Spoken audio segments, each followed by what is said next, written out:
Hello students, कैसे हैं आप सब। उम्मीद करते हैं सब अच्छे होंगे। तो आज हाइड्रोकार्बन का नेक्स्ट लेक्चर हम देखने जा रहे हैं। पिछली क्लास में हमने क्या पढ़ा था? तो पिछली क्लास में लास्ट में हमने जो टॉपिक, एक तो हमने जितने भी एल्कीन और एल्काइन बनाने के जो मेथड्स हैं उनकी चर्चा कर ली थी, और हम स्टार्ट करने जा रहे थे एल्कीन और एल्काइन की केमिकल प्रॉपर्टीज़, रासायनिक गुण। ठीक है। और रासायनिक गुण पढ़ने से पहले इलेक्ट्रोमेरिक प्रभाव के बारे में हम पढ़ रहे थे। तो भैया इलेक्ट्रोमेरिक प्रभाव क्या होता है? तो मैंने आपको ये एक आइडिया दिया था कि भाई कोई एल्कीन है और एल्कीन के पास यहाँ पर पाई इलेक्ट्रॉन क्लाउड है आसपास, यानी ये जो इलेक्ट्रॉन है ना, पाई इलेक्ट्रॉन, उसका नेगेटिव चार्ज का असर है इसके आसपास, डबल बॉन्ड के आसपास, और कोई इलेक्ट्रोफाइल आया। ठीक है। और भाई इलेक्ट्रोफाइल का मतलब पॉजिटिव चार्ज, क्लियर है। तो इलेक्ट्रोफाइल जब आएगा तो क्या होगा कि ये वाला जो है वो अपना पाई इलेक्ट्रॉन क्लाउड, इसको मतलब नेगेटिव और पॉजिटिव में एक तरीके से क्या होगा, अट्रैक्शन होगा। और जब अट्रैक्शन होगा तो ये इलेक्ट्रोफाइल जो है वो किसी एक कार्बन पर क्या हो जाएगा भाई, जुड़ जाएगा, और पीछे हमारे पास ये वाला एक तरीके से कंपाउंड बनेगा, या ये वाली प्रजाति बनेगी, क्योंकि इसमें कार्बन पर पॉजिटिव चार्ज आ रहा है। और कार्बन पर जब भी पॉजिटिव चार्ज आता है तो ऐसी प्रजातियों को हम क्या बोलते हैं भैया, कार्बोकेटाइन बोलते हैं। तो रिएक्शन में क्या बना अपने पास, एक तरीके से कार्बोकेटाइन बना। फिर क्योंकि हमारे पास न्यूक्लियोफाइल भी होता है ना, कोई भी रिएजेंट होता है ना, उसमें दोनों चीज़ें होती है, इलेक्ट्रोफाइल भी होता है और न्यूक्लियोफाइल भी होता है। तो हमारे पास जो है वो यहाँ पर क्योंकि न्यूक्लियोफाइल भी है ना, तो अब पॉजिटिव चार्ज कार्बन पर कौन अटैक करेगा, न्यूक्लियोफाइल अटैक करेगा, ये यहाँ अटैक कर जाएगा। जैसे ये अटैक करेगा तो न्यूक्लियोफाइल जो है वो भी यहाँ पर क्या हो जाएगा, ऐड हो जाएगा। ठीक है ना। तो ये एक तरीके से हम इसको बोलते हैं इलेक्ट्रोमेरिक प्रभाव। तो डेफिनेशन इलेक्ट्रोमेरिक प्रभाव की मैंने क्या बताई थी? डेफिनेशन आपको ये बताई थी कि भाई किसी रिएजेंट की उपस्थिति में, अभिक्रमक की उपस्थिति में पाई इलेक्ट्रॉनों का विस्थापन या विस्थानीकरण, ठीक है ना, इसको क्या बोलेंगे हम, इलेक्ट्रोमेरिक प्रभाव बोलेंगे। कब होगा? तो केवल अभिक्रमक की उपस्थिति में ही होगा। अगर अभिक्रमक उपस्थित नहीं है, रिएजेंट अनुपस्थित है, रिएजेंट की कोई प्रेजेंस नहीं है, तो भैया उस केस में इलेक्ट्रोमेरिक प्रभाव वहां देखने को नहीं मिलेगा। क्लियर बात। तो भाई यहाँ इलेक्ट्रोमेरिक प्रभाव, ये इलेक्ट्रोमेरिक प्रभाव अपने पास होता है। कैसा प्रभाव है, एक परमानेंट है या टेम्परेरी है? तो भैया ये एक टेम्परेरी प्रभाव होता है। ठीक है। अब देखना जरा कि भाई इलेक्ट्रोमेरिक प्रभाव हमने देख लिया है, ठीक है ना।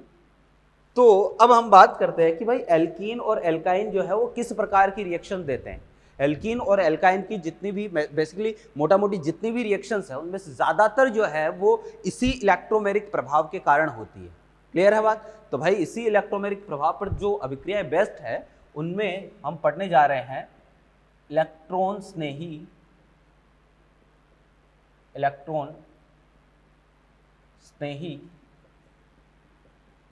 योगात्मक अभिक्रियाएं। क्या है भाई?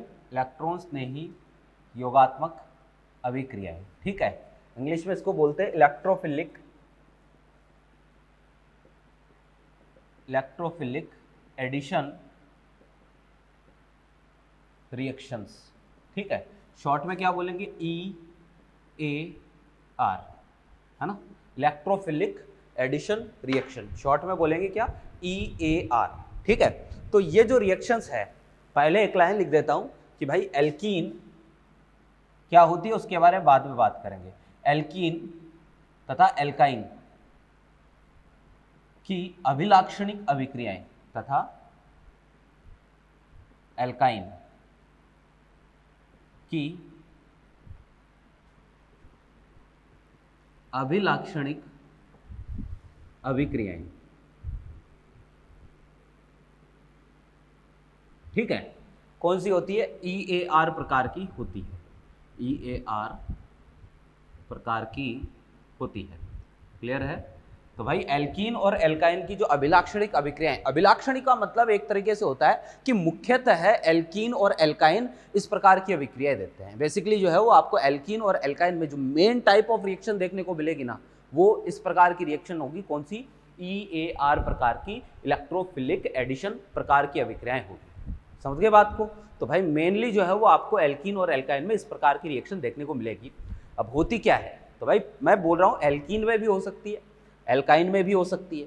हम जो एग्जाम्पल लेके चलेंगे वो एल्कीन का लेके चलेंगे, इसके बाद में मैं आपको एल्काइन का एग्जाम्पल भी बताऊंगा। क्या होती है ये रिएक्शंस? देखो जरा, टाइप ऑफ रिएक्शन एक दिन मैंने आपको बताया था, अभिक्रियाओं के प्रकार, और वहां पर मैंने आपको बेसिकली 3 प्रकार की, योगात्मक, विलोपन, प्रतिस्थापन, ऐसे करके 3 प्रकार की अभिक्रियाएं बताई थी। योगात्मक अभिक्रिया वापस से इलेक्ट्रॉन स्नेही योगात्मक, नाभिक स्नेही योगात्मक, ठीक है। तो नाभिक स्नेही योगात्मक तो 12th में पढ़ेंगे, इलेक्ट्रॉन स्नेही योगात्मक यहाँ पढ़ेंगे। प्रतिस्थापन, इलेक्ट्रॉन स्नेही प्रतिस्थापन, नाभिक स्नेही प्रतिस्थापन, नाभिक स्नेही प्रतिस्थापन बेसिकली 12th में पढ़ेंगे हम, इलेक्ट्रॉन स्नेही प्रतिस्थापन यहाँ पर पढ़ेंगे। तो इस प्रकार से मैंने पहले आपको रिएक्शंस का क्लासिफिकेशन जो है वो करवा रखा है। उनमें से ही एक प्रकार की रिएक्शंस है ये इलेक्ट्रॉन स्नेही योगात्मक। जैसा कि नाम से पता चल रहा है इलेक्ट्रॉन स्नेही योगात्मक, यानी कि जो अपना सबस्ट्रेट होगा ना, जो क्रियाधार होगा, उसमें किसका योग होगा? उसमें इलेक्ट्रॉन स्नेही का योग होगा, यानी कोई इलेक्ट्रॉन स्नेही बाहर से आएगा और वो अपने सबस्ट्रेट में ऐड हो जाएगा, सबस्ट्रेट में जुड़ जाएगा। ये एल्कीन है भाई साहब, क्या है? एल्कीन। क्लियर है बात? और भाई आपने क्या कर रखा है, इसकी रिएक्शन किसी रिएजेंट के साथ करवाई। अब कल मैंने आपको बता दिया था कि जो रिएजेंट होता है, जो अपना सबस्ट्रेट होता है, 2 प्रकार का होता है, सम्मित या असम्मित। रिएजेंट भले ही कैसा हो, चाहे वो सम्मित आए चाहे रिएजेंट असम्मित हो, रिएजेंट कैसा भी हो, उससे आपको एक तो इलेक्ट्रोफाइल मिलेगा, एक क्या मिलेगा? न्यूक्लियोफाइल मिलेगा। तो ये हमारे पास रिएजेंट है ना, एक तो इलेक्ट्रोफाइल E+, दूसरा न्यूक्लियोफाइल। ये क्या है? रिएजेंट। रिएजेंट को हिंदी में क्या बोलते हैं? अभिक्रमक। और ये क्या है? ये सबस्ट्रेट है। सबस्ट्रेट को हिंदी में क्या बोलते हैं? क्रियाधार। इन दोनों को मिलाकर क्या बोलते हैं? क्रियाकारक। क्लियर है बात? तो भाई जब रिएक्शन करवाओगे तो हमारे पास जो है वो ये जो पाई बॉन्ड आप देख रहे हो ना, जो पाई बॉन्ड देख रहे हो, ये वाला पाई बॉन्ड ब्रेक होगा। भाई ऐसा नहीं है कि सर ऊपर वाला पाई माने नीचे वाला पाई माने, ये दिमाग मत लगा लेना, है ना। कोई भी पाई एक सिग्मा, कोई भी बॉन्ड ब्रेक कर सकते हो, है ना। तो भाई एक पाई बॉन्ड ब्रेक कर दिया तो इस कार्बन की एक वैलेंसी खाली हो गई और इसकी भी एक वैलेंसी खाली हो गई। तो एक कार्बन पर तो आपको इलेक्ट्रोफाइल जोड़ना है और दूसरे वाले कार्बन पर आपको न्यूक्लियोफाइल जोड़ना है, ठीक है ना। तो इस प्रकार की जो रिएक्शंस होती है इनको बोलते हैं EAR। क्या बोलते हैं? EAR, इलेक्ट्रोफिलिक एडिशन रिएक्शन, क्योंकि एक तरीके से इसमें इलेक्ट्रॉन स्नेही जुड़ रहा है, तो इलेक्ट्रॉन स्नेही जुड़ रहा है तो EAR रिएक्शन इनको बोलेंगे। अब आप कहोगे कि सर न्यूक्लियोफाइल भी तो जुड़ रहा है, नाभिक स्नेही भी तो जुड़ रहा है, तो भाई इसको NAR क्यों नहीं बोलते? तो भाई इसका जवाब आपको मिलेगा इसकी क्रियाविधि में, मैकेनिज्म में इसका जवाब मिलेगा। देखिएगा जरा ध्यान से कि रिएक्शन कैसे हुई, मैकेनिज्म, रिएक्शन जो है वो कैसे हुई, ये चीज हम कहाँ देखते हैं भाई? क्रियाविधि में देखते हैं। तो देखिएगा जो रिएजेंट है ना ENU, अब भाई ये सबसे पहले ब्रेक होगा। कैसे टूटेगा? बॉन्ड के इलेक्ट्रॉन को न्यूक्लियोफाइल लेके जाएगा, E+ बनेगा और साथ में क्या बनेगा भाई? NU-। कुछ इस तरीके से ये कंपाउंड ब्रेक होगा, टूटेगा, ठीक है। अब देखना कि भाई रिएक्शन जो है बेसिकली 2 स्टेप पे कंप्लीट होती है। स्टेप फर्स्ट में सबसे पहले क्या होता है? ये एल्कीन है ना, और एल्कीन है तो ये इलेक्ट्रोफाइल जो है ना वो एल्कीन के पास आता है। आप कहोगे सर न्यूक्लियोफाइल भी तो पास आ सकता है, बिल्कुल आ सकता है, लेकिन इलेक्ट्रोफाइल पहले, इलेक्ट्रोफाइल को लेकर हम समझ रहे हैं, न्यूक्लियोफाइल को लेकर क्यों एक्सप्लेन नहीं करते हैं उसकी बात भी करेंगे। क्योंकि इलेक्ट्रोफाइल जब आएगा ना तो यहाँ पर पाई इलेक्ट्रॉन क्लाउड है, इसके पास क्या है? पाई इलेक्ट्रॉन का मतलब नेगेटिव चार्ज है आसपास, नेगेटिव चार्ज का असर है, वही EAR, इलेक्ट्रोमेरिक प्रभाव, है ना। तो यहाँ पर आसपास नेगेटिव चार्ज का असर है और इस नेगेटिव और इस पॉजिटिव में क्या होगा? अट्रैक्शन होगा। तो अगर इलेक्ट्रोफाइल पास आता है तो अट्रैक्शन होता है, जबकि अगर न्यूक्लियोफाइल पास आएगा तो यहाँ क्या होगा? रिपल्शन होगा। भाई एक चीज मैं बता देता हूँ, जब भी अट्रैक्शन होता है ना तो अट्रैक्शन से स्टेबिलिटी आती है, रिपल्शन से स्टेबिलिटी कम होती है। तो कभी भी कोई भी मॉलिक्यूल जो है वो रिपेल नहीं होना चाहेगा, हमेशा अट्रैक्ट होना चाहेगा। इसलिए पहले हम बात करते हैं किसकी? कि इलेक्ट्रोफाइल जुड़ेगा। क्लियर है बात? तो भाई इलेक्ट्रोफाइल पॉजिटिव चार्ज है और यहाँ पर आसपास जो है वो नेगेटिव चार्ज का इन्फ्लुएंस है ना, नेगेटिव चार्ज है। तो क्या होगा? इलेक्ट्रोफाइल को देखकर नेगेटिव चार्ज, इसके एल्कीन के मन में हलचल हुई, है ना। एल्कीन क्या चाहेगी? इसको इलेक्ट्रॉन देना, क्योंकि इसको एक तो इलेक्ट्रॉनों की जरूरत है, ये चाहेगा इलेक्ट्रॉन लेना, और क्योंकि इस पर नेगेटिव चार्ज है तो ये तुरंत नेगेटिव पॉजिटिव में अट्रैक्शन होगा और क्या होगा? ये इसको तुरंत इलेक्ट्रॉन देगा। तो भैया इस केस में देखना जरा, ये पाई बॉन्ड के इलेक्ट्रॉन, अब भाई इलेक्ट्रोफाइल को इलेक्ट्रॉन देने हैं तो पाई बॉन्ड के इलेक्ट्रॉन, कल मैंने बताया था कि आसानी से क्या हो जाते हैं? विस्थानीकृत हो जाते हैं सिग्मा बॉन्ड के कंपेरेटिव में, ठीक है। तो इस पाई बॉन्ड के इलेक्ट्रॉन या तो इस कार्बन पर शिफ्ट होंगे या फिर इस कार्बन पर शिफ्ट होंगे, किसी एक कार्बन पर शिफ्ट हो जाएंगे, क्योंकि अभी हमें पता नहीं चल रहा है कि कौन से वाले कार्बन पर शिफ्ट होंगे। दोनों कार्बन क्योंकि समान ही है, तो चाहे इधर वाले पर शिफ्ट कर दो चाहे इधर वाले पर शिफ्ट कर दो। तो इस इलेक्ट्रोफाइल को देखकर इसमें इलेक्ट्रोमेरिक प्रभाव होगा और ये वाले पाई बॉन्ड के इलेक्ट्रॉन किसी एक कार्बन पर शिफ्ट होंगे। जैसे ही शिफ्ट हुए इस कार्बन पर चार्ज कैसा, नेगेटिव आ जाएगा और इस कार्बन पर पॉजिटिव आ जाएगा। अब ये नेगेटिव चार्ज वाला कार्बन जो है वो इस इलेक्ट्रोफाइल को क्या कर देगा, इलेक्ट्रॉन दे देगा। तो भाई ये वाला कार्बन तो इलेक्ट्रोफाइल पर जुड़ जाएगा। हमारे पास कंडीशन कुछ ऐसी आ जाएगी कि एक कार्बन तो जो है वो इलेक्ट्रोफाइल पर जुड़ गया। क्लियर बात, एक कार्बन तो कहाँ जुड़ गया, इलेक्ट्रोफाइल पर जुड़ गया। फिर देखिएगा कि इस कार्बन पर, क्योंकि ये वाला कार्बन तो जुड़ चुका है, अब इस पर इलेक्ट्रॉन शिफ्ट हुए तो इस पर चार्ज कैसा आया था, पॉजिटिव। तो यहाँ पर पॉजिटिव चार्ज क्या रहेगा, एज इट इज, यानी क्या बना भाई, कार्बोकेटाइन बना। और भैया आपको तो पता ही है कि जिन रिएक्शंस के बीच में मध्यवर्ती कार्बोकेटाइन बनता है वहां पर क्या हो सकता है, पुनर्विन्यास संभव है। पुनर्विन्यास के एग्जाम्पल जो है वो हम पहले पढ़ चुके हैं। अब इस कंपाउंड को देखिएगा ध्यान से, ये देखा गया है एक्सपेरिमेंटली, ये देखा गया है कि रिएक्शन का ये वाला स्टेप जो है वो क्या होता है भाई, स्लो स्टेप होता है, यानी कि बोले तो RDS, दर निर्धारक पद। मैंने आपको पहले भी बताया था कि स्लो स्टेप पर आपको फोकस करना है। किसी भी रिएक्शन का स्लो स्टेप जो है वो अभिक्रिया का दर निर्धारक पद होता है और रिएक्शन की रेट को डिटरमाइन करने का काम करता है। तो ये पहला स्टेप है, पुनर्विन्यास हो सकता है, पुनर्विन्यास संभव है भाई इसमें। पुनर्विन्यास क्या होता है, कम स्थायी कार्बोकेटाइन का ज़्यादा स्थायी कार्बोकेटाइन में परिवर्तित होना, है ना। तो इसी घटना को क्या बोलते हैं हम, पुनर्विन्यास बोलते हैं। तो ये स्टेप फर्स्ट है। अब बात करेंगे भाई नेक्स्ट स्टेप की, तो स्टेप सेकंड देखिएगा, स्टेप सेकंड, क्योंकि रिएक्शन 2 स्टेप में कंप्लीट होती है, ठीक है ना। अब देखना कि भाई ये कार्बोकेटाइन हमारे पास है। अच्छा एक चीज़, क्योंकि भाई स्लो स्टेप में एक तरीके से इलेक्ट्रोफाइल जुड़ रहा है। स्लो स्टेप में कौन जुड़ रहा है, इलेक्ट्रोफाइल। और स्लो स्टेप में जो जुड़ता है ना, रिएक्शन का नाम उसी के आधार पर रखा जाता है, इसलिए इसको EAR बोलते हैं, इलेक्ट्रोफिलिक एडिशन बोलते हैं, ना कि इसको न्यूक्लियोफिलिक एडिशन बोलते हैं। क्यों, क्योंकि स्लो स्टेप में जो चीज जुड़ती है अभिक्रिया का नाम उसी के अकॉर्डिंग रखा जाता है। तो स्लो स्टेप में इलेक्ट्रोफाइल जुड़ रहा है। नेक्स्ट अपने पास है भाई, देखो जरा अब क्या होगा कि ये न्यूक्लियोफाइल आया, नेगेटिव चार्ज, इसको क्या चाहिए, पॉजिटिव चार्ज चाहिए, क्योंकि इसको इलेक्ट्रॉन देने। तो इस कार्बन पर पॉजिटिव चार्ज है, न्यूक्लियोफाइल ने कहा कि भाई रुक, मैं आया, मेरे से तू इलेक्ट्रॉन ले ले। और जैसे ही ये इससे इलेक्ट्रॉन लेगा तो न्यूक्लियोफाइल इस कार्बन पर जुड़ जाएगा। एक्सपेरिमेंटली देखा जाता है कि ये वाला स्टेप कैसा होता है, फास्ट स्टेप होता है। लेकिन मुख्यतः क्या कि जो अभिक्रिया की दर को निर्धारित करने का काम है वो तो कौन सा स्टेप करता है, स्लो स्टेप करता है। तो भाई ये स्लो स्टेप था, ये दर को निर्धारित करने का काम करेगा। क्लियर है बात। तो भाई ये है हमारे पास स्टेप सेकेंड, ठीक है। ये देखा जाता है कि इस अभिक्रिया की कोटि जो है वो कितनी होती है, 2 होती है। अभिक्रिया की कोटि कितनी होती है, 2 होती है। अगला पॉइंट जो आपको ध्यान में रखना है वो यही है, अभिक्रिया 2 पदों में पूर्ण होती। तो भाई ये जो रिएक्शन है ना, ये 2 स्टेप में कंप्लीट होती है। रिएक्शन 2 स्टेप में कंप्लीट होती है, ठीक है ना। ये जो स्टेटमेंट बता रहा हूं यहां से क्वेश्चन आ सकता है। अगला जो है, अभिक्रिया में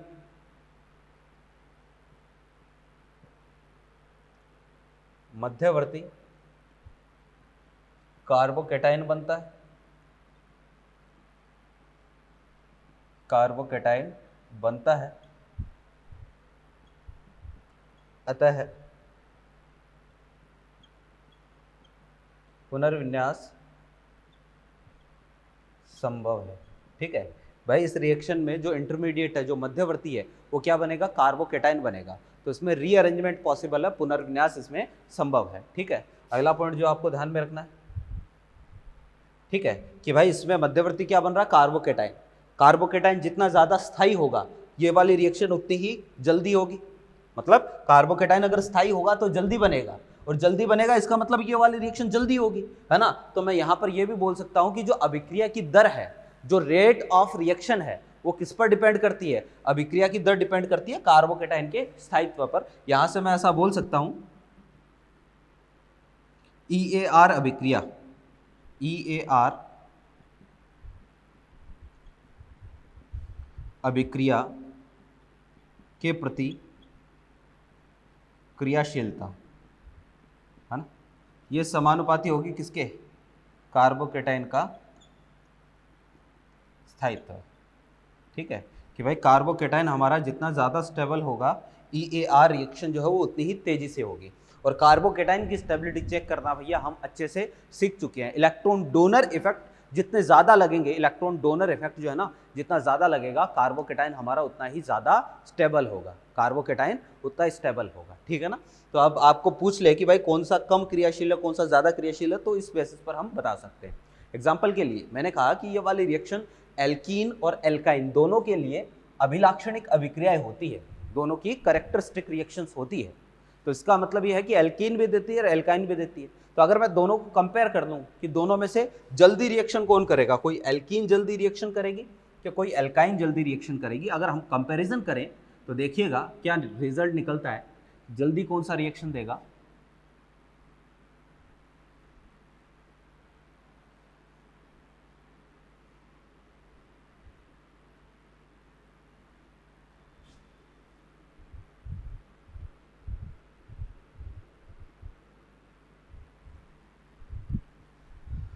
हाँ भैया देखना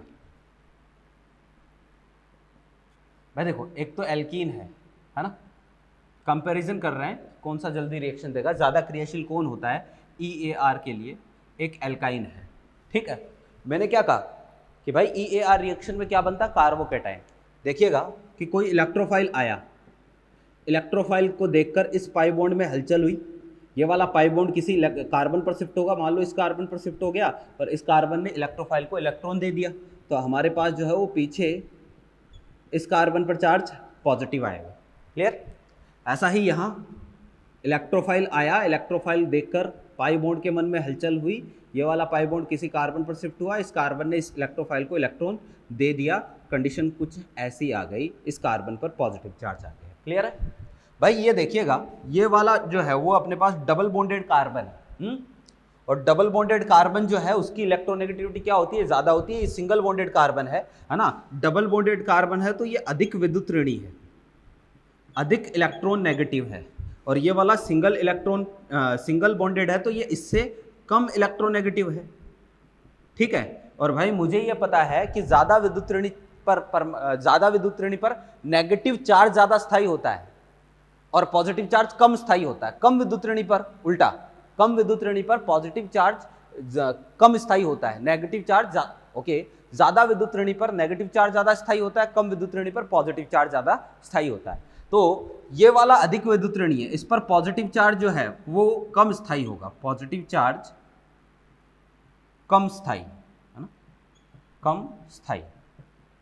और यहां पर जो है वो पॉजिटिव चार्ज क्या होगा, ज्यादा स्थायी होगा,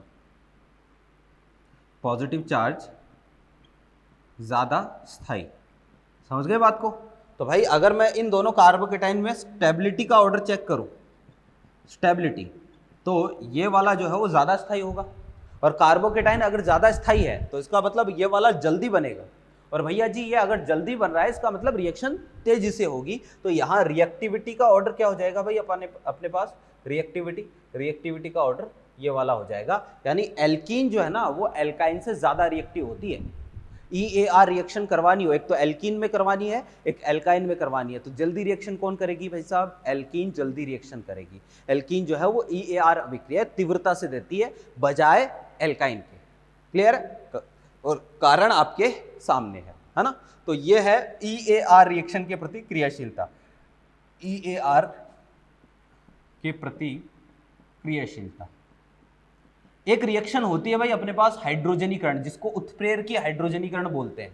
याद करो साबात्य सेंड्रेस रिएक्शन मैंने आपको बताई थी, है ना, कि एल्कीन या एल्काइन को अगर हम क्या करें, निकिल प्लेटिनम पैलेडियम के साथ हाइड्रोजनीकरण करवा दें तो सारे के सारे पाई बॉन्ड ब्रेक होते हैं, और सारे के सारे पाई बॉन्ड जो है जहां पर भी डबल बॉन्ड है या ट्रिपल बॉन्ड है वो सारे सिंगल बॉन्ड में कन्वर्ट हो जाते हैं। ठीक है, तो हाइड्रोजनीकरण के लिए ये देखा जाता है कि एल्काइन की रिएक्टिविटी ज्यादा होती है। वो रिएक्शन अलग है हालांकि, है ना, एल्काइन की रिएक्टिविटी ज्यादा होती है, उसकी बात भी हम इसी में आगे करेंगे। ठीक है, तो भाई ये हमारे पास हो गया EAR के प्रति क्रियाशीलता, और इसके कुछ एग्जाम्पल हमें देखने हैं क्योंकि भाई यहाँ से क्वेश्चन पूछे जाते हैं कि भाई कौन सी वाली एल्कीन कम क्रियाशील होगी, कौन सी एल्कीन ज्यादा क्रियाशील होगी, इस तरीके से क्वेश्चन यहाँ से आते हैं। तो देखिएगा,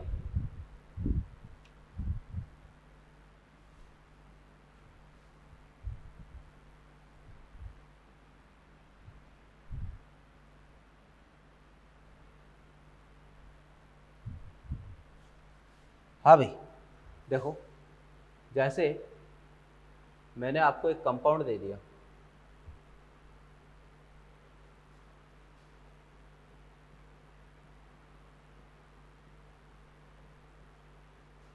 ठीक है,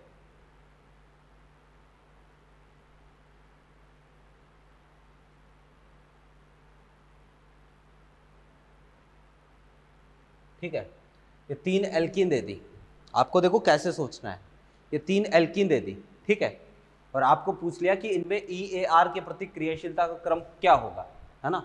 जैसे और देखते हैं, अभी कंसेप्ट आपको बता रहा हूं मैं, आपको कैसे सोचना उसकी बात करेंगे। पहले एग्जाम्पल में लिख देता हूं।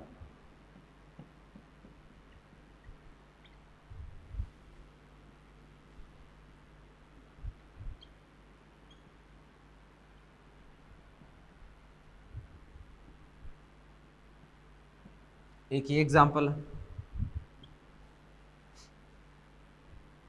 एक हमारे पास जो है वो इसी से मिलता जुलता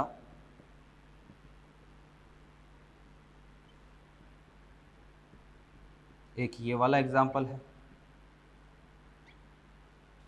यहां आपको EAR के प्रति क्रियाशीलता का क्रम चेक करना है कि कहां पर इलेक्ट्रोफाइल जो है वो जल्दी रिएक्शन करेगा और कहां धीरे रिएक्शन करेगा।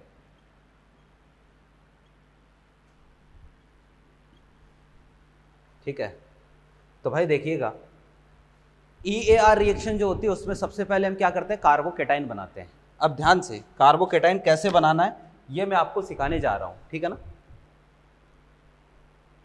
कि EAR रिएक्शन में कार्बोकेटाइन कैसे बनाते हैं। भाई इसको देखते हैं, सबसे पहले ये वाला देखना, इलेक्ट्रोफाइल आया, है ना, इलेक्ट्रोफाइल यहां आया, इलेक्ट्रोफाइल जुड़ेगा तो इलेक्ट्रोफाइल को आना पड़ेगा, ये इलेक्ट्रोफाइल आया, ठीक है।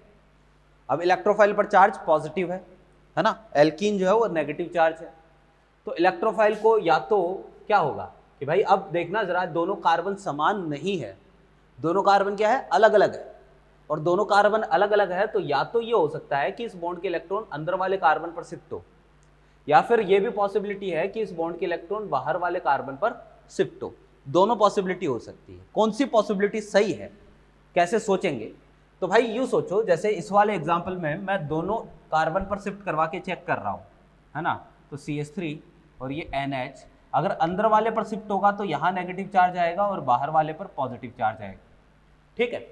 और अगर बाहर वाले पर इलेक्ट्रॉन शिफ्ट हो गए तो भैया अंदर वाले पर पॉजिटिव चार्ज आएगा और बाहर वाले पर नेगेटिव चार्ज आएगा। अब भाई देखो, नेगेटिव चार्ज यहाँ आया तो ये नेगेटिवली चार्ज जो है वो इलेक्ट्रोफाइल को इलेक्ट्रॉन देगा, इसका मतलब यहाँ पर तो इलेक्ट्रोफाइल कहाँ जुड़ेगा, यहाँ जुड़ेगा, और यहाँ इलेक्ट्रोफाइल जो है बाहर वाले कार्बन पर जुड़ेगा। अब देखना, एक तो ये वाला कार्बोकेटाइन बन रहा है, एक ये वाला कार्बोकेटाइन बन रहा है, दोनों में से ज्यादा स्थायी कार्बोकेटाइन कौन सा है, तो भाई ये देखो, नाइट्रोजन पर लोन पेयर और लोन पेयर सिंगल और ये पॉजिटिव चार्ज, एक तरीके से अनुनाद वाला है, इसको बैक बॉन्डिंग बोलते हैं। मैंने कहा था कि lone pair single bond positive charge जब भी आए तो ये बैक बॉन्डिंग वाला अपने पास कार्बोकेटाइन बन रहा है, जबकि ऊपर वाले में कोई अनुनाद नहीं है, तो ये बैक बॉन्डिंग वाला कार्बोकेटाइन है। दोनों में से ज्यादा स्टेबल कौन है भाई, इनमें से नीचे वाला ज्यादा स्टेबल है, नीचे वाला ज्यादा स्थायी है, और नीचे वाला अगर ज्यादा स्थायी कार्बोकेटाइन है तो भैया आप यूं सोचना कि ज्यादा स्थायी कार्बोकेटाइन ही हमेशा बनेगा, और ज्यादा स्थायी कार्बोकेटाइन बनेगा तो इसका मतलब ये है कि यहां पर जो इलेक्ट्रॉनों की शिफ्टिंग होगी वो कहां होगी, बाहर वाले कार्बन पर होगी। क्लियर है बात, मतलब ये है कि हम कैसे पता करेंगे कि सर इलेक्ट्रॉनों की शिफ्टिंग इधर वाले कार्बन पर करवाएं कि इधर वाले पर, तो भाई जिस तरफ इलेक्ट्रॉनों की शिफ्टिंग करवाने से ज्यादा स्थायी कार्बोकेटाइन बन रहा है, इलेक्ट्रॉनों की शिफ्टिंग आपको उसी कार्बन पर करवानी है ना। जिधर शिफ्टिंग करवाने से ज्यादा स्टेबल कार्बोकेटाइन बन रहा है ना, इलेक्ट्रॉनों की शिफ्टिंग जो है वो हमें उसी तरफ करवानी है। मेरे ख्याल से बात समझ में आ गई है। और हमें कैसे पता चलेगा कि इधर वाले पर ज्यादा स्थायी बनेगा या इधर वाले पर, तो एक तो तरीका है कि भाई चेक करके देख लो, दूसरा तरीका एक हिंट दे देता हूं भाई, आपको ज्यादातर केस में, मैं ये नहीं बोल रहा हूं सभी केस में, आपको ज्यादातर केस में इलेक्ट्रॉनों की शिफ्टिंग बाहर वाले कार्बन पर करवानी है, क्योंकि अंदर वाले पर जो है वो कार्बोकेटाइन जो बनेगा वो ज्यादा स्थायी होगा। ज्यादातर केस में किधर शिफ्टिंग करवाओगे, बाहर वाले कार्बन पर इलेक्ट्रॉनों की शिफ्टिंग करवाओगे। क्लियर है, तो भाई ज़्यादातर केस में हम बाहर वाले कार्बन पर शिफ्टिंग करवाएंगे, तो हमारे पास यहाँ जो कार्बोकेटाइन बनेगा ना, ये वाला कार्बोकेटाइन बनेगा। मैं लिख देता हूँ CH3 और ये NH और ये CH पॉजिटिव और ये CH2 और ये इलेक्ट्रोफाइल यहाँ जुड़ गया, ये वाला कार्बोकेटाइन बनेगा। क्लियर है? ऐसे ही यहाँ पर बात करें तो यहाँ पर भी इलेक्ट्रॉनों की शिफ्टिंग बाहर वाले पर करवाऊंगा, तो यहाँ नेगेटिव चार्ज आएगा और ये वाला कार्बन फिर इलेक्ट्रोफाइल को इलेक्ट्रॉन देगा, तो O और ये CH यहाँ पॉजिटिव, ये CH2 और ये वाला बनेगा। ठीक है, फिर यहाँ पर बात करते हैं, तो भाई देखिएगा यहाँ पर जो है वो बाहर वाले पर शिफ्टिंग करवा देता हूँ और ये वाला इसको इलेक्ट्रॉन देगा, तो PH और ये CH और ये पॉजिटिव और ये CH2 और ये इलेक्ट्रोफाइल।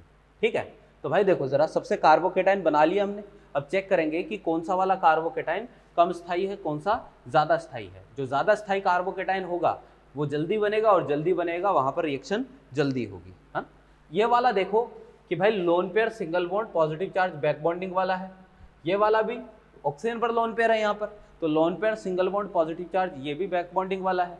पीएच का मतलब क्या होता है? फेनिल, यानी एक तरीके से जो बेंजीन रिंग होती है वो जुड़ी हुई है, तो यहाँ पर जो है ये बेंजाइलिक कार्बन है, रेजोनेंस वाला है।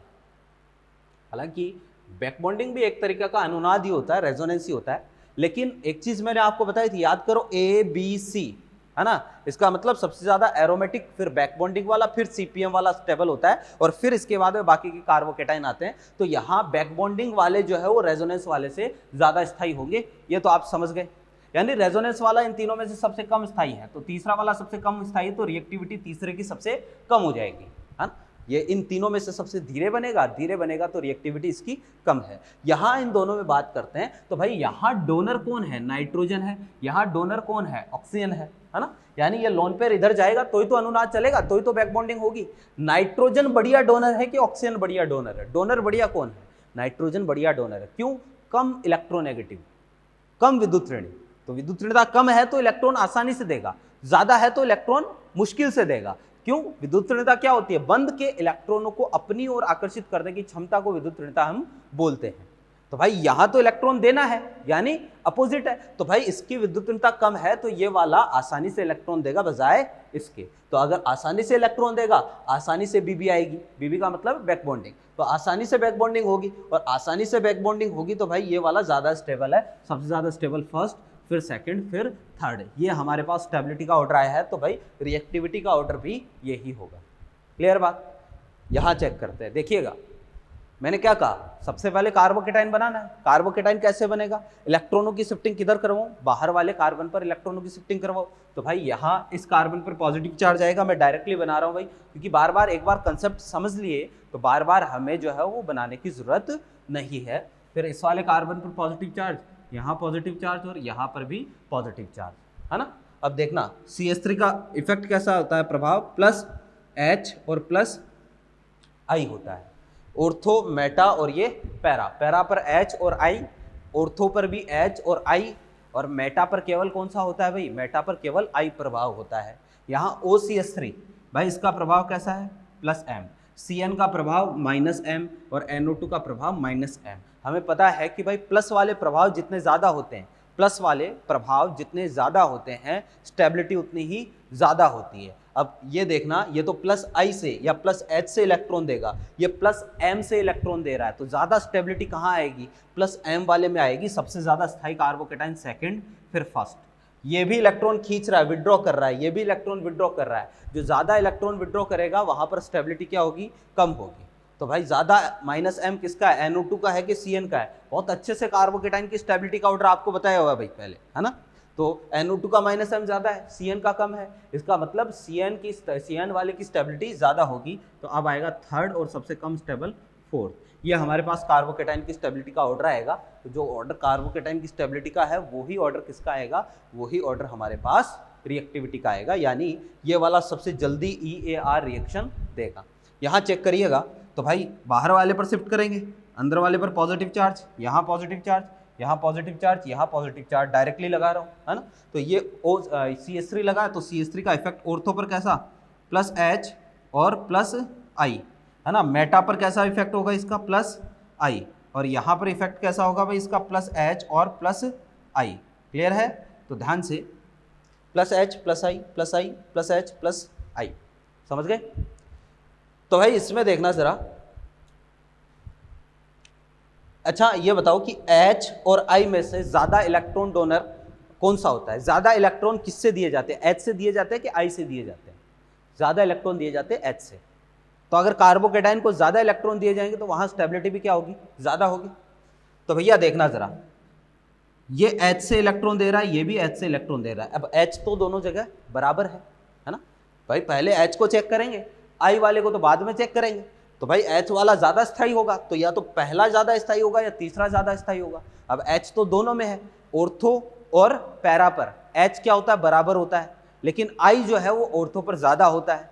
यहां पर प्लस I है, यहां पर भी प्लस I है, यहां प्लस I ज्यादा है क्योंकि दूरी कम है, तो प्लस I ज्यादा होगा तो स्टेबिलिटी कार्बोकेटाइन की ज्यादा होगी। तो इसका मतलब यह है कि सबसे ज्यादा स्टेबल कार्बोकेटाइन पहले में बनेगा, फिर तीसरे में बनेगा, फिर दूसरे में बनेगा। इन तीनों में प्लस वाले इफेक्ट लगे हैं, जबकि यहाँ पर कोई भी इफेक्ट नहीं लगा है, तो फिर सबसे कम चौथा वाला हो जाएगा। ये हमारे पास कार्बोकेटाइन की स्टेबिलिटी का ऑर्डर आएगा। यही क्रम किसका आएगा? EAR अभिक्रिया के प्रति क्रियाशीलता का आएगा। मेरे ख्याल से बात समझ गए, ठीक है? एक और इसका एग्जाम्पल देखते हैं, थोड़ा अलग है, ठीक है ना? और आपको वो चीज़ डायरेक्टली ध्यान में भी रखनी है, याद भी रखनी है। तो देखिएगा, एक लास्ट एग्जाम्पल देख लेते हैं EAR का, फिर हम बात करेंगे EAR के उदाहरणों की, एग्जाम्पल्स की। देखिएगा,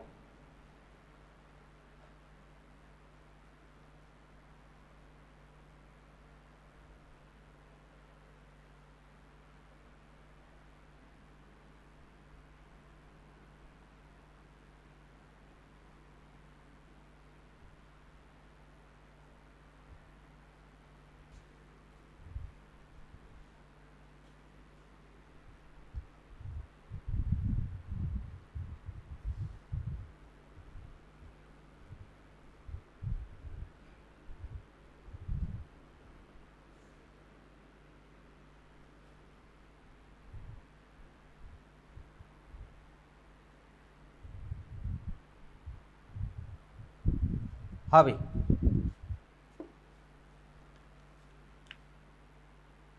एक एग्जाम्पल है मेरे पास।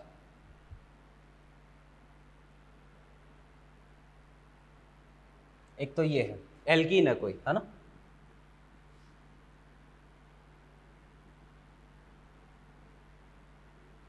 एक ये एल्कीन है, एक ये एल्कीन है ना?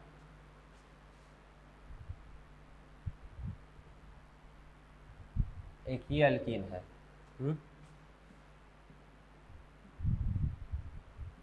एक ये है और एक ये एल्कीन है, ठीक है? अब इनमें आपको पूछ लिया है EAR की प्रतिक्रियाशीलता का क्रम क्या होगा, ठीक है?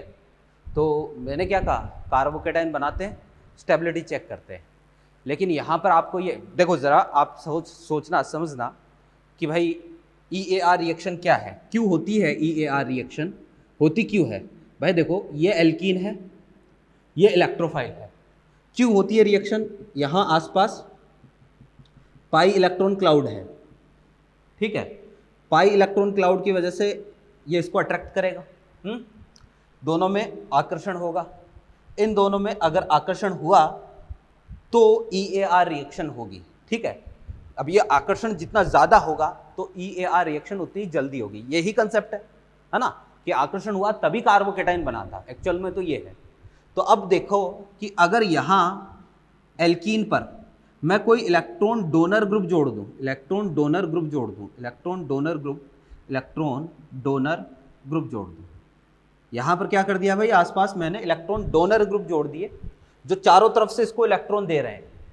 तो ये ग्रुप क्या करेंगे, यहाँ पर आसपास जो है वो इलेक्ट्रॉन डेंसिटी को इंक्रीज करेंगे, इलेक्ट्रॉन घनत्व बढ़ाएंगे, है ना? इसको इलेक्ट्रॉन देंगे तो यहाँ इलेक्ट्रॉन घनत्व बढ़ेगा। नेगेटिव चार्ज अगर आसपास बढ़ रहा है तो अब पॉजिटिव की तरफ अट्रैक्शन ज्यादा होगा, ठीक? तो यहाँ बिल्कुल ऐसा ही है कि भाई देखो, R R R और ये R, plus I plus I plus I और ये प्लस I, चार चार प्लस I। यहाँ देखिएगा, प्लस I और ये प्लस I, यहाँ 3 प्लस I, ठीक है? और फिर इस पे देखना, प्लस I और ये प्लस I, यहाँ 2 प्लस I। अब आप कहोगे कि सर यहाँ पर भी प्लस I और प्लस आई, यहाँ पर भी 2 प्लस आई, यहाँ 1 प्लस आई और यहाँ पर प्लस आई बिल्कुल भी नहीं है। ठीक है, तो सबसे ज्यादा नेगेटिव चार्ज आपको कौन सी एल्कीन में मिलेगा?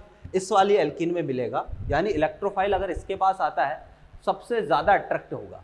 तो पहले वाले की रिएक्टिविटी सबसे ज्यादा, फिर आ जाएगी सेकंड की, ठीक है, फिर आ जाएगी किसकी? थर्ड की, है ना। सेकंड के बाद में देखो जरा, सेकंड की, अब थर्ड और फोर्थ में क्या है भाई? इक्वल है। थर्ड और फोर्थ में इक्वल है अपने पास, क्या? प्लस आई, दोनों में 2-2 प्लस आई है, इसमें भी 2 इसमें भी 2। तो कैसे चेक करेंगे? तो बनाएंगे कार्बोकेटाइन। अब बनाते हैं कार्बोकेटाइन, ठीक है ना। यानी कार्बोकेटाइन वाला जो होता है ना वो सेकेंडरी होता है। कार्बोकेटाइन बनाने से हम चेक कर सकते हैं कि भाई रिएक्टिविटी का ऑर्डर क्या है, लेकिन उससे भी पहले हमें ये वाला फैक्टर चेक करना होता है एल्कीन के केस में, है ना। हाँ, हालांकि ज्यादातर क्वेश्चन जो है वो केवल कार्बोकेटाइन की स्टेबिलिटी से ही सॉल्व हो जाएंगे, केवल इसी केस में आपको ये चीज ध्यान में रखना है। तो ध्यान दीजिएगा कि कहां पर ज्यादा स्टेबल कार्बोकेटाइन बनेगा। भाई मेरे को बताओ, कार्बोकेटाइन अंदर वाले पर बनाऊं कि बाहर वाले पर? पॉजिटिव चार्ज कौन से कार्बन पर लगाऊं? अंदर वाले पर। क्यों? अंदर वाले पर ज्यादा स्टेबल होता है, यानी बॉन्ड के इलेक्ट्रॉन, अगर इलेक्ट्रोफाइल आया तो बॉन्ड के इलेक्ट्रॉन बाहर वाले कार्बन पर शिफ्ट करेंगे, यानी हमारे पास जो कार्बोकेटाइन बनेगा ना वो ये वाला बनेगा R, और ये CH2, यहां तो इलेक्ट्रोफाइल जुड़ गया, ये पॉजिटिव चार्ज। इसमें भाई चाहे इधर वाले पर शिफ्ट कर दो चाहे इधर वाले पर, दोनों कार्बन क्या है? बराबर ही है, कोई से पर भी शिफ्ट कर दो। तो यहां पर जो कार्बोकेटाइन बनेगा ना, यहां पर कार्बोकेटाइन ये वाला बनेगा, यहां इलेक्ट्रोफाइल जोड़ दिए। अब देखो जरा, ये वाला कार्बोकेटाइन कैसा है? 3 डिग्री कार्बोकेटाइन। ये वाला कैसा है? 2 डिग्री है। ज्यादा स्टेबल कौन सा होता है भाई? कार्बोकेटाइन के स्थायित्व का क्रम क्या बताया था? 3 डिग्री, फिर 2 डिग्री, फिर 1 डिग्री। ये मैंने कार्बोकेटाइन के स्थायित्व का ऑर्डर बताया था। तो भाई अब कौन सा कार्बोकेटाइन, क्योंकि ज्यादा स्टेबल बन रहा है थर्ड में, फिर आ जाएगा फोर्थ, फिर आ जाएगा फिफ्थ, और सबसे कम कौन सा हो जाएगा? 6 हो जाएगा। ये इस तरीके से EAR अभिक्रिया के प्रति क्रियाशीलता का क्रम है। समझ गए बात को? तो भाई कुछ इस तरीके से रिएक्टिविटी आपको चेक करनी है। ये एक स्पेशल केस है, इसको ध्यान में रखना है, यहां से क्वेश्चन पूछे जाते हैं, ठीक है। अब देखिएगा, थोड़ा आगे बढ़ते हैं। अब हम बात करने वाले हैं EAR अभिक्रिया के उदाहरण, ठीक है ना। एग्जाम्पल से अपन जो है वो स्टार्ट करेंगे, ठीक है। ये हमने जनरल EAR की बात करी है, हटा रहा हूं भाई इसको।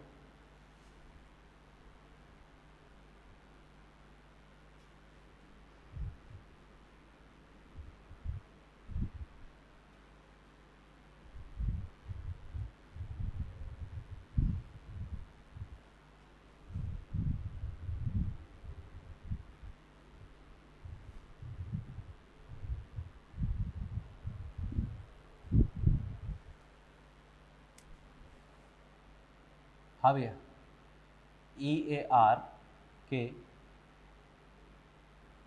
उदाहरण, एग्जाम्पल, भाई कौन कौन सी रिएक्शन है जो EAR रिएक्शन से होती है उसकी बात करने वाले हैं। भाई सबसे पहला उदाहरण का नाम है हाइड्रो हैलोजनीकरण। हाइड्रो हैलोजनीकरण, ठीक है, इंग्लिश में भी इसको बोलते हैं हाइड्रो हैलोजिनेशन, ठीक है। क्या रिएक्शन है भाई? देखना ज़रा ध्यान से, ठीक है भाई। एक मैंने आपको रिएक्शन बताई थी वी हाइड्रो हैलोजनीकरण, याद करो, वी हाइड्रो हैलोजनीकरण। वहां पर हमने क्या किया था कि मॉलिक्यूल में से एल्काइल हैलाइड मैंने आपको दिया था, तो एल्काइल हैलाइड में से हमने HX बाहर किया था, एल्कीन बनाई थी, है ना। एल्कीन या एल्काइन भी बन सकती है। तो HX बाहर किया था, एल्कीन बनाई थी। कौन सी क्रियाविधि से? E2 की क्रियाविधि से, E2 मैकेनिज्म से। अब रिएक्शन का नाम है हाइड्रो हैलोजनीकरण। ये उसका जस्ट अपोजिट है, वहां HX बाहर किया था, एल्कीन बनी थी, यहां पर एल्कीन पर HX वापस से जोड़ देंगे, एल्काइल हैलाइड वापस से बन जाएगा, उसका जस्ट अपोजिट रिएक्शन है। तो यानी एक तरीके से आप बोलोगे कि HX का योग हाइड्रो हैलोजनीकरण कहलाता है। हाइड्रो हैलोजनीकरण कहलाता है। क्लियर है? तो भाई HX का जो योग है मॉलिक्यूल में, अगर हम HX को क्या कर दें? ऐड कर दें, तो इसको बोलेंगे हाइड्रो हैलोजनीकरण। क्लियर? यानी हमें क्या करना है, ध्यान से देखिएगा कि कोई एल्कीन दी है, ठीक है, ये क्या है? एल्कीन, ठीक है। और एल्कीन पर क्या करेंगे? HX की रिएक्शन करवा देंगे। तो HX की रिएक्शन करवाएंगे तो यहाँ पर वही चीज़ एक तो H पॉजिटिव है, X नेगेटिव है। विद्युत ऋणता जिसकी ज़्यादा है उस पर नेगेटिव चार्ज आएगा, कम है पॉजिटिव चार्ज आएगा, तो हैलोजन की विद्युत ऋणता ज़्यादा है। H पॉजिटिव, ये अपना क्या है, इलेक्ट्रोफाइल है, तो भाई किसी एक कार्बन पर तो H जोड़ दो क्योंकि यहाँ पर कोई फर्क नहीं पड़ेगा, दूसरे कार्बन पर हैलोजन जोड़ दो, क्या बनेगा भाई, एल्काइल हैलाइड। तो ये जो रिएक्शन है इसमें तो एक तरीके से हमारे पास क्या हो रहा है, हाइड्रो हैलोजनीकरण हो रहा है। तो ये वाली रिएक्शन तो है हाइड्रो हैलोजनीकरण की, हाइड्रो हैलोजनीकरण, ठीक है। और भाई अगर इस रिएक्शन का अपोजिट कर ले अपन, है ना, रिएक्शन अगर पीछे की तरफ चली जाए, यानी HX है ना, यहाँ से H और X ये हम कैसे भी करके बाहर निकाल दें तो इसको क्या बोलेंगे, वी हाइड्रो हैलोजनीकरण, वी हाइड्रो हैलोजनीकरण। देखो जरा एक चीज मैं बता देता हूँ, जो रिएक्शन हमने पहले पढ़ी है जैसे वी हाइड्रो हैलोजनीकरण, है ना, इसके अलावा जो है निर्जलीकरण, अब हम उसका अपोजिट काम करेंगे। वी हाइड्रो हैलोजनीकरण का अपोजिट हाइड्रो हैलोजनीकरण, निर्जलीकरण का अपोजिट जल योजन, निर्जलीकरण का अपोजिट क्या होगा, जल योजन, है ना। निर्जलीकरण में वाटर मॉलिक्यूल बाहर किया था, अब वापस से एल्कीन पर वाटर मॉलिक्यूल हम जोड़ देंगे, ठीक है। तो भाई देखना जरा, नीचे वाली रिएक्शन की मैकेनिज्म हमने अच्छे से सीखी है, अल्कोहलिक KOH है, NaNH2 है ना, सोडियम एथॉक्साइड है, ये सारे जब काम में लेते हैं तो वी हाइड्रो हैलोजनीकरण होता है E2 मैकेनिज्म से। अब हम बात करेंगे ऊपर वाली रिएक्शन की, तो ध्यान से देखिएगा मैकेनिज्म कैसे है, कैसे चलेगी रिएक्शन, कैसे होगी, बिल्कुल जनरल मैकेनिज्म जो है वो हम पढ़ चुके हैं अभी, जो है इसकी जनरल मैकेनिज्म है, क्योंकि मैकेनिज्म का नाम क्या, रिएक्शन का नाम है EAR, इलेक्ट्रोफिलिक एडिशन रिएक्शन, क्योंकि हम EAR के एग्जाम्पल पढ़ रहे हैं, है ना। तो सबसे पहले क्या होगा, जो HX है इसका भाई होमोलाइटिक हेट्रोलाइटिक क्लीवेज होगा, विषमांश विखंडन, हैलोजन की विद्युत ऋणता ज़्यादा है तो H+ और साथ में X- में ये कुछ इस तरीके से ब्रेक होगा। H+ अपना क्या है, इलेक्ट्रोफाइल है, और ये क्या है, न्यूक्लियोफाइल। एक चीज़ और बता देता हूँ मैं जो है वो आपको कि भाई EAR रिएक्शन में पहले इलेक्ट्रोफाइल जुड़ेगा, ज़्यादातर केस में जो इलेक्ट्रोफाइल होगा वो H+ ही होगा, बहुत सारे केस में, ज़्यादातर केस में इलेक्ट्रोफाइल कौन होगा, H+ होगा, ठीक है ना। अब देखो स्टेप फर्स्ट बिल्कुल वैसा ही है, बस ये एल्कीन, ये हमारा इलेक्ट्रोफाइल, ठीक है। एल्कीन को देखकर इलेक्ट्रोफाइल, मतलब इलेक्ट्रोफाइल को देखकर एल्कीन के मन में हलचल हुई, एल्कीन में पाई बॉन्ड के इलेक्ट्रॉन किसी कार्बन पर शिफ्ट किए, इस कार्बन ने हाइड्रोजन को इलेक्ट्रॉन दिए, और जैसे ही हाइड्रोजन को इलेक्ट्रॉन दिए तो भाई हमारे पास एक पर तो जुड़ेगा हाइड्रोजन, पीछे वाले कार्बन पर चार्ज आएगा पॉजिटिव, क्या बनेगा, कार्बोकेटाइन, कार्बोकेटाइन। अब एक चीज़ और बता देते हैं भाई, यहाँ कार्बोकेटाइन जो है दो तरीके का होता है, एक तो होता है भाई क्लासिकल कार्बोकेटाइन और एक होता है नॉन क्लासिकल कार्बोकेटाइन। दो तरीके का कार्बोकेटाइन होता है, ठीक है, non classical carbocation. Classical carbocation एक ऐसा कार्बोकेटाइन होता है जिसमें पुनर्विन्यास संभव है, पुनर्विन्यास संभव है, ठीक है, यानी पुनर्विन्यास हो सकता है क्लासिकल कार्बोकेटाइन में। कब, अगर आशंका है कि कम स्थायी कार्बोकेटाइन ज़्यादा स्थायी कार्बोकेटाइन में बदले तो पुनर्विन्यास हो सकता है। नॉन क्लासिकल कार्बोकेटाइन जब बनेगा इसमें पुनर्विन्यास नहीं होगा, यानी कार्बोकेटाइन बनेगा लेकिन पुनर्विन्यास नहीं होगा। ये दोनों में डिफरेंस होता है मोटा मोटी, ठीक है ना, कि नॉन क्लासिकल कार्बोकेटाइन बने तो पुनर्विन्यास नहीं होगा, क्लासिकल बने तो पुनर्विन्यास हो सकता है, ठीक है। अब यहाँ पर कौन सी रिएक्शन में कौन सा कार्बोकेटाइन बनेगा ये मैं आपको बताऊंगा। अलग अलग प्रकार की रिएक्शन EAR में हम देखेंगे जहाँ पर क्लासिकल या नॉन क्लासिकल कार्बोकेटाइन बन सकता है। EAR में क्लासिकल भी बन सकता है, नॉन क्लासिकल भी बन सकता है। ये जो कार्बोकेटाइन है ना, ये क्लासिकल प्रकार का है, यानी यहाँ पर पुनर्विन्यास जो है वो संभव है, पुनर्विन्यास संभव है, ठीक है, पुनर्विन्यास हो सकता है। कब होगा कि अगर ये ज़्यादा स्थायी में बदलने की ज़्यादा स्थायी में अगर बदल सकता है तो पुनर्विन्यास हो सकता है। ये वाला स्टेप वही बात स्लो स्टेप होता है, स्लो स्टेप बोले तो रिएक्शन का RDS स्टेप है, ओके। स्टेप सेकंड में, सेकंड स्टेप में क्या होगा, वही काम कि भैया ये हमारे पास कार्बोकेटाइन H है ना, और न्यूक्लियोफाइल कौन है, न्यूक्लियोफाइल है हैलोजन, तो ये X- आया, ये क्या करेगा भाई, इस कार्बन पर अटैक करेगा, पॉजिटिवली चार्ज कार्बन पर, और अटैक करेगा तो एक तो X जुड़ गया, एक H जुड़ गया, तो H और X दोनों जुड़ गए। ओवरऑल भाई ये रिएक्शन होती है, ठीक है ना। तो भाई ये वही मैकेनिज्म है जो हमने अभी EAR की जो जनरल मैकेनिज्म देखी थी, बिल्कुल वही है, उसी को फॉलो करेंगे, क्योंकि एग्जाम्पल किसके हैं, EAR के एग्जाम्पल है, तो वही मैकेनिज्म फॉलो होगी। हाँ, तो भाई ये हो गया हाइड्रो हैलोजनीकरण। अब चलेंगे इसके एग्जाम्पल की तरफ, ध्यान से देखिएगा, ठीक है। मैं कुछ एग्जाम्पल आपको दे रहा हूँ, वहां पर आपको यही काम करना है, मिटा रहा हूँ।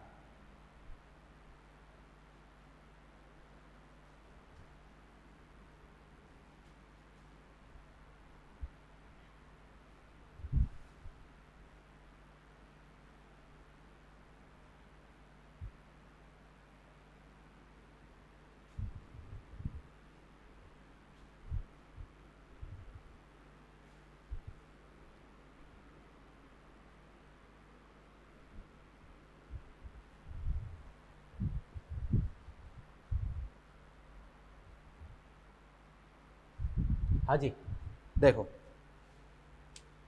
कुछ एग्जाम्पल्स हैं, उनकी बात कर लेते हैं, ध्यान से देखना भाई। एक एग्जाम्पल है अपने पास CH3 CH double bond CH और ये CH3, ठीक है। और यहाँ पर आपको एरो पर लिख के दे दिया, जैसे मान लो HCl लिख के दे दिया, और आपको पूछ लिया कि प्रोडक्ट क्या होगा, ठीक है ना। तो चेक करते हैं भाई क्या प्रोडक्ट होगा। HCl का मतलब है H+ और Cl-, ये तो हो गया इलेक्ट्रोफाइल और ये हो गया न्यूक्लियोफाइल। अब आपको कैसे सोचना है, ध्यान से देखिएगा कि भाई ये वाला हाइड्रोजन, ये वाला कार्बन और ये वाला कार्बन, ये दोनों कार्बन कैसे है, समान है, CH CH, फिर इस पर भी CH3 और इस पर भी CH3, दोनों कार्बन समान है।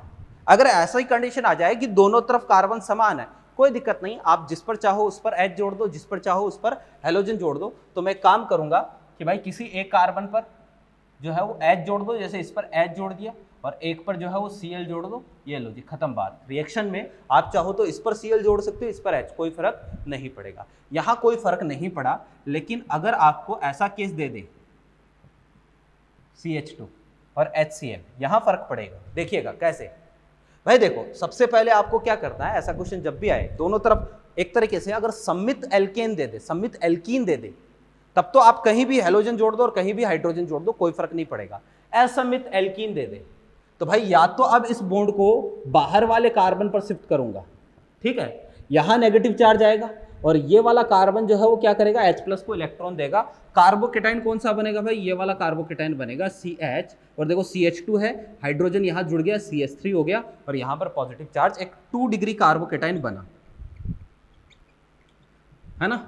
या तो ये हो सकता है, अगर अंदर वाले पर शिफ्ट कर दूं तो केस ऐसा आएगा, CH3 CH, अंदर वाले पर शिफ्ट किया तो यहाँ नेगेटिव चार्ज, इसने हाइड्रोजन को इलेक्ट्रॉन दिया तो ये अब CH2 हो जाएगा, और ये CH2+, यानी कि 1 डिग्री कार्बोकेटाइन। दोनों में से ज्यादा स्थायी कौन सा है, 2 डिग्री वाला है, यानी ये वाला काम नहीं करना है, ये नहीं बनाना है। इसीलिए मैंने बोला था आपको कि जनरली इलेक्ट्रॉनों की शिफ्टिंग कौन से वाले कार्बन पर करवाना, बाहर वाले पर करवाना है, क्योंकि बाहर वाले पर जब करवाओगे तो कार्बोकेटाइन ज्यादा स्टेबल बनेगा।